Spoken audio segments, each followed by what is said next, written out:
Hi, everyone. My name is Darren Schreiber, and this is Patrick Sullivan, and we are the co-founders of 2600 Hertz. 2600 Hertz, for the last 3 years, has built flexible communication switches for our customers. These switches help their businesses communicate better. Now, let's pause for a minute and talk about what is a switch. Every time you make a phone call, every time you send an SMS, even when you initiate a video chat, there's audio and video streams which are being sent over a cell tower or through a phone line, and they have to go somewhere, right? So they have to go to a communications brain somewhere. And that's what a switch actually is. It's the brain of your communications system in telcos and other businesses. Now, historically, businesses have focused only on one niche, one vertical. So BroadSoft sold mostly to telcos and carriers. RingCentral sells primarily to businesses who want a PBX or a phone system. Twilio sells primarily to developers who do web APIs. But there hasn't been a single platform where you can actually get all of your telecommunications services from the same system until today. 2600 Hertz is a one-stop shop where all of these APIs and all of this functionality come in one box, one system. We're here, whoa, very loud, to announce something very exciting. 2600 Hertz Mobile. Now, before I can explain what 2600 Hertz Mobile is, we should really look back on how companies are currently doing business with their mobile devices. Usually, when you start a new job, they'll give you a mobile device and say, hey, this is your business phone. Or worse, they say, hey, use your personal cell phone as your business phone.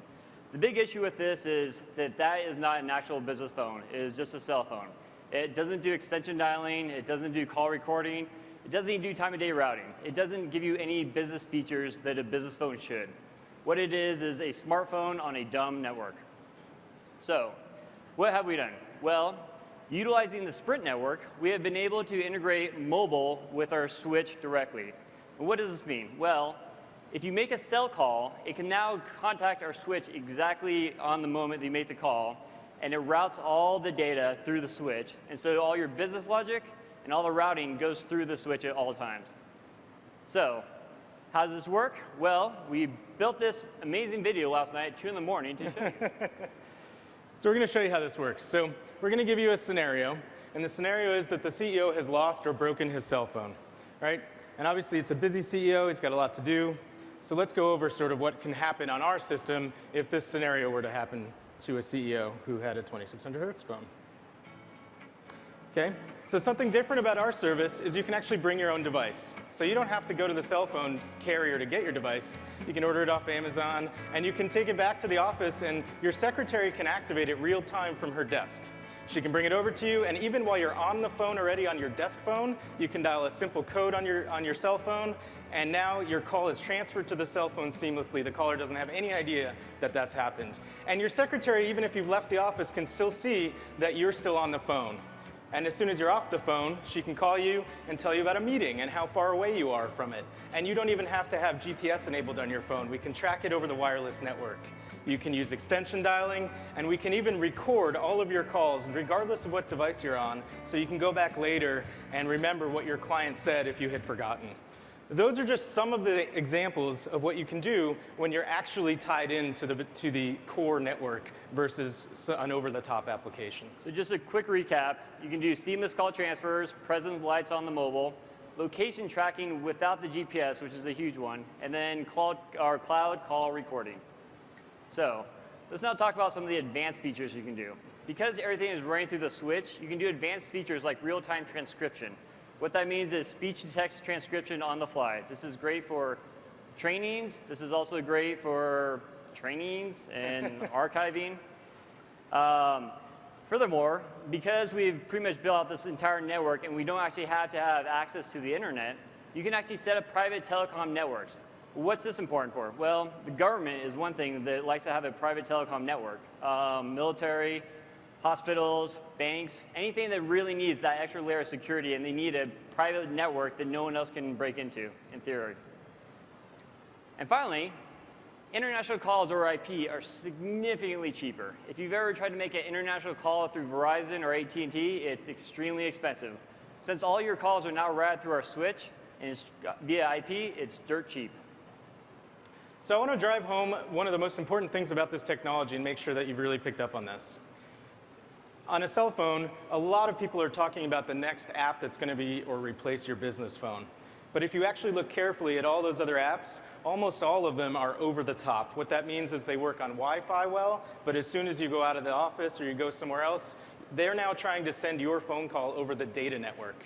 And that data network is not optimized for voice. And so it ends up with bad call quality, dropped calls, and other sorts of problems like that. This is an actual tie-in to the cellular network where your mobile call is going over a actual phone channel. And the other important thing to understand about this is that all of this technology, even the activation of the cell phone, is being done via APIs that are exposed to you.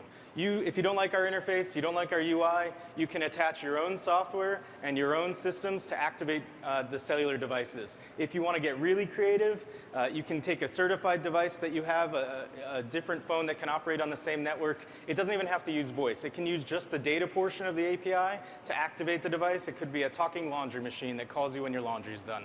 Those are the types of ideas we're looking for. So thank you very much. All right. 6 Great minutes. job, guys. Whoa. Judges? So it's obviously an interesting collection of features and technology, but what's the problem you think you're solving that your customer is experiencing right now that's painful enough for them to go find you, understand you, and So you have to understand who our customers are. We actually have 3 verticals. One is the carrier market. The second one is the resellers, and the third one are developers. The main issue we're solving is that a switch right now is millions upon millions of dollars. Our whole technology is all open source, with the idea that the more switches out there, the more can communicate with each other, and then there's propagating. They can save a lot of money in the long run. If that makes sense. So I've found that when you target lots of customer segments, you end up kind of sub-optimizing for Absolutely. them. And I kind of worry. I don't know your space very well, but I kind of worry that you're going to have a hard time doing all 3 of these at the same time. We get this feedback a lot. Yeah. Well, Most people are stupid. absolutely. No. Well, it makes sense. So when we started this company, we actually tried to raise some money. We did a horrible job of that. So what we learned was that if we wanted to continue the development, we had to actually bootstrap this from the ground up. Yep.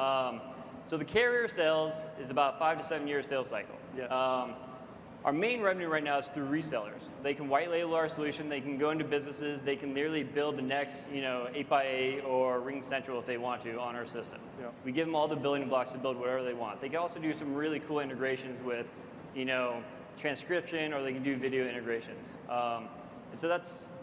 Would you like that? Yeah, I think one of the important things to understand here is even those big companies who previously used to be in a different vertical that you're sort of identifying as a different market are moving to API-based core solutions, even to power their own internal systems. Because even within their own teams, it takes a lot of work to coordinate everyone so that they can access the same resources. Yep. So the real trick is it's actually one product, and it just happens to apply to verticals that exist today that are fragmented.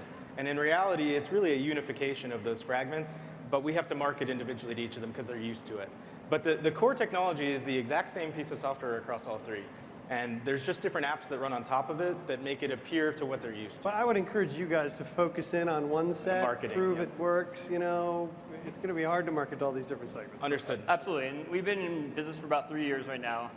We're about 30 people now, and it's. So you've got a real business. Yeah, and we actually have these departments segmented. We have different product names. We're showing you one thing, but they are split. Yeah. could you talk a little bit about the composition of that team between sales, support versus engineering? Well, originally it was pretty much all engineering, and pretty painful, but it was all engineering. And then eventually we were starting to do the migration from full engineering to sales and support and marketing. And so right now we're probably about 65% engineering, 10% sales, and then the rest is marketing, admin, and support.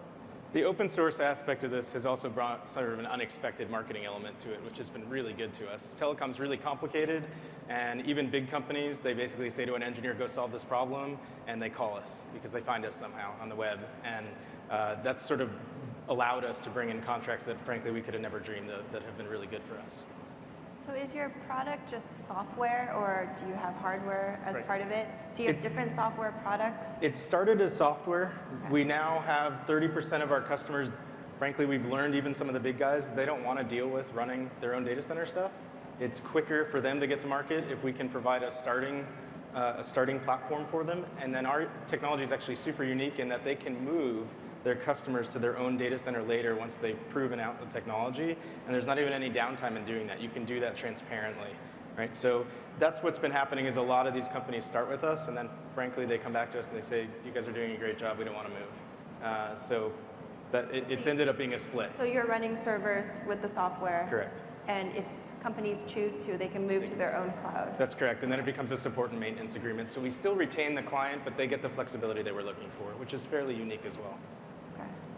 So that was going to be my question. You move into a support and maintenance model primarily over the long run? Frankly, it's pretty close to a Cisco SmartNet kind of idea. Once they've moved in on their own stuff, telecom's really finicky. If anything doesn't work, people freak out, and so they really want that security. It kind of sells itself. They understand the system's complex. That's why they came to us in the first place. Once they get used to it, they're happy doing the day-to-day, and they still want someone they can call if a really big event happens. So that's been pretty easy.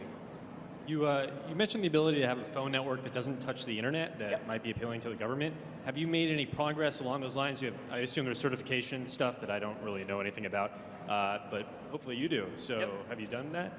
Yes, and unfortunately, we can't talk about it for obvious reasons, but yes. There is Nice progress. line. That's good. It's true. All right, any other questions? Seems not.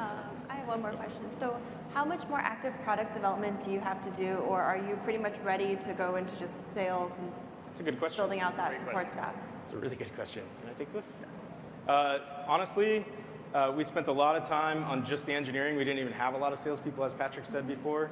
Our whole next year, in our opinion, is the thing works. We've beaten the living daylights out of it. Let's get it into everyone's hands humanly possible. So we are actually at a really interesting point right now where for the first time ever, I walked into Patrick's office even a couple months ago and said, just go hire as many salespeople as you can find. So we're there. We're going to see how it works. I'm sure there's going to be some finessing to get the sales pitch right, but I think we're there. All right, we're out of time. Great job, you guys. It's 2600 hertz. Good luck.